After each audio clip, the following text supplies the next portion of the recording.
একটি ছোট গ্রামের শেষ মাথায় ছিল একটি বিশাল পুরনো বটগাছ। দিনে সবাই ওই পথ দিয়ে যেত, কিন্তু রাত হলেই কেউ আর সেখানে যেতে সাহস করত না। কারণ সবাই বলতো ওখানে নাকি ভূত আছে। একদিন গ্রামের সাহসী ছেলে রফিক ঠিক করল সে নিজেই দেখবে সত্যি ভূত আছে কিনা। রাত গভীর হলে সে একটি লণ্ঠন হাতে নিয়ে বটগাছের দিকে হাঁটতে লাগল। হঠাৎ গাছের ডালগুলো জোরে নড়তে শুরু করল, চারদিকে কুয়াশা ছড়িয়ে গেল। ঠিক তখনই একটি অদ্ভুত আওয়াজ শোনা গেল। কে এসেছে এখানে?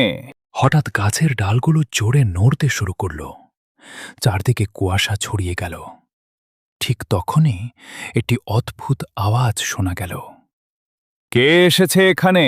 রফিক ভয়ে কাঁপলেও সাহস করে বলল, আমি রফিক। আমি দেখতে এসেছি এখানে সত্যি ভূত আছে কিনা। কুয়াশার ভেতর থেকে ধীরে ধীরে একটি সাদা ছায়া দেখা দিল। ভূতটি শান্ত কণ্ঠে বলল, ভয় পেও না, আমি কাউকে কষ্ট দিই না। অনেক বছর আগে আমি এই গাছটি লাগিয়েছিলাম, তাই আজও আমি এটাকে পাহারা দিই। সেদিন রফিক বুঝতে পারল সব ভূতই ভয়ঙ্কর নয়।